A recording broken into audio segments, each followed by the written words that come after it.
પહેલગામના આતંકી હુમલા બાદ ભારતીય સૈન્યએ આ આતંકીઓને ધ્વસ્ત કરવા માટે વળતો જવાબ આપ્યો ઓપરેશન સિંદૂરથી। અલગ અલગ જગ્યા પર ભારત દેશમાં ઓપરેશન સિંદૂરની ભવ્યાતીત ભવ્ય સફળતા બાદ એક જીતના જશ્નની ઉજવણી થતી હોય તે જ પ્રમાણે હાલ અત્યારે રાષ્ટ્રભક્તિ જોવા મળી રહી છે, દેશભક્તિ જોવા મળી રહી છે। અલગ અલગ જગ્યા પર તિરંગા યાત્રા નીકળી રહી છે। વડોદરા શહેરના ગોરવા વિસ્તારમાં ગોરવા આઈટીઆઈ પાસેથી જ તિરંગા યાત્રાનું આયોજન કરવામાં આવ્યું છે। એ વિસ્તારમાં તિરંગા યાત્રા ફરી છે, જેમાં પૂર્વ મેયર ભરતભાઈ ડાંગર સાથે જ અનેક મહાનુભાવો પણ ઉપસ્થિત રહ્યા છે। વોર્ડ પ્રમુખ વિપુલભાઈ પણ ઉપસ્થિત રહ્યા છે। અનેક ભારતીય જનતા પાર્ટીના કાર્યકર્તાઓ અને મુસ્લિમ સમુદાયના જે ધર્મ અગ્રણીઓ છે તેઓ પણ જોડાયા છે। ગાયત્રી સંપ્રદાયના ધર્મ અગ્રણીઓ પણ જોડાઈ અને આ તિરંગા યાત્રાને સુશોભિત કરી છે। પહેલગામમાં થયેલા ક્રૂર આતંકવાદી કૃત્યના ન્યાય અપાવવા માટે થઈને ભારતની પરાક્રમી સેના દ્વારા ઓપરેશન સિંદૂર મારફતે દુશ્મન ધરતીમાં જઈને આતંકવાદીઓનો અને આતંકવાદનો જે ખાત્મો બોલાયો છે, ત્યારે વીર જવાનોને, પરાક્રમી સેનાને વંદન સહ અભિનંદન માટે થઈને ભારતીય જનતા પાર્ટી અને સૌ સમાજસેવી સંગઠનો, સૌ રાષ્ટ્રવાદી સંગઠનો, સૌ સમાજના જાગૃત નાગરિકો દ્વારા અલગ અલગ વિસ્તારની અંદર તિરંગા યાત્રાનું આયોજન કરવામાં આવે છે। આપણી આન બાન શાન સમા તિરંગા યાત્રાનું આયોજન આજે વોર્ડ નંબર 8 ખાતે પણ ભવ્ય રીતે કરવામાં આવ્યું હતું। ખૂબ મોટી સંખ્યામાં ભાઈઓ અને બહેનો આ યાત્રામાં જોડાયા હતા। સંસ્કારી નગરી વડોદરાની આ જ ઓળખ છે કે રાષ્ટ્રભક્તિના કોઈ પણ કાર્યક્રમમાં હંમેશા નગરજનો ઉત્સાહ અને ઉમંગ સાથે ભાગ લેતા હોય છે।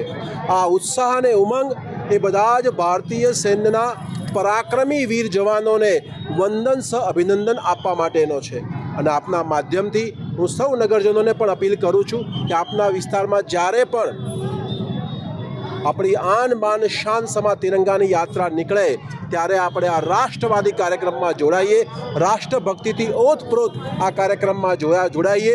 કોઈ કવિએ ખૂબ સાચું કહ્યું છે कि क्या ये देश उन्हीं का है जो युद्धों में मर जाते हैं, ऐसा युद्ध वतन की खातिर सबको लड़ना पड़ता है, संकट की घड़ी में सबको सैनिक बनना पड़ता है।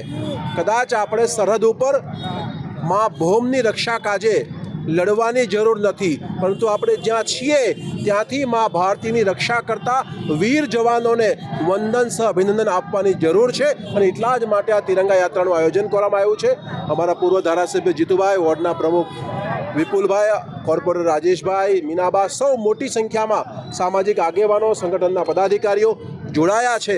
એ સૌનો પણ હું આભાર વ્યક્ત કરું છું અને આપના માધ્યમથી સૌને અપીલ કરું છું કે આપના વિસ્તારમાં અવશ્યપણે તિરંગા યાત્રામાં જોડાજો। ગાયત્રી પરિવાર આજે સુભાનપુરા વિસ્તાર અને અમારું શાંતિકુંજ કેન્દ્ર બંને અમારી બહેનો સેંકડોની સંખ્યામાં આ તિરંગા યાત્રામાં જોડાઈ છે। આપણા વીર સપૂતો જે સરહદ ઉપર આપણી સેવા માટે ઊભા છે તેઓનું મનોબળ મજબૂત બને અને હંમેશના માટે તેઓ વિજયના પંથે આગળ વધે, એ જ ભાવ સાથે ગાયત્રી પરિવાર આજે જન સુધી પહોંચ્યો છે અને દરેકે ઘરે ઘરે જઈ અને યજ્ઞ દ્વારા વિશેષ આહુતિઓ અર્પણ કરી અમારા સૈનિકોનું મનોબળ મજબૂત કરવામાં વિશેષ સહયોગ કર્યો છે। અખિલ વિશ્વ ગાયત્રી પરિવાર વધારેમાં વધારે રાષ્ટ્રપ્રેમ દરેકની અંદર જાગૃત થાય, રાષ્ટ્ર પ્રત્યેની લાગણી સ્થાપિત થાય અને અમારા સૈનિકોનું, વીર સપૂતોનું મનોબળ ખૂબ મજબૂત બને અને હંમેશના માટે વિજયના પંથે તેઓ સતત ને સતત આગળ વધે, એ માટે અમે ભારત દેશ સાથે, અમારા પ્રધાનમંત્રી સાથે સમગ્ર ગાયત્રી પરિવાર સહયોગ કરી રહ્યો છે। સૌને જય ગુરુદેવ, પ્રણામ।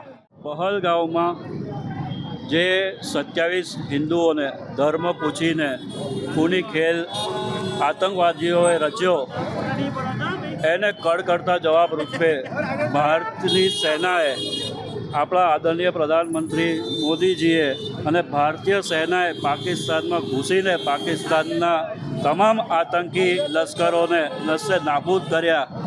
અને કહેવાય છે કે આ એક નવું ભારત છે। કહે છે કે હમ કિસી કો છેડતે નહીં હૈ और છેડોગે તો છોડતે નહીં હૈ।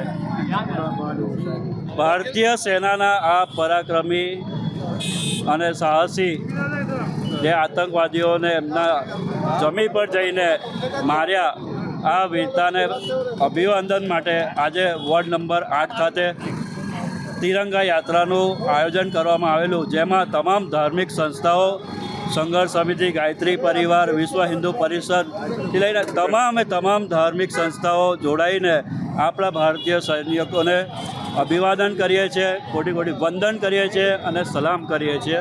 એમની વીરતાને પ્રણામ છે.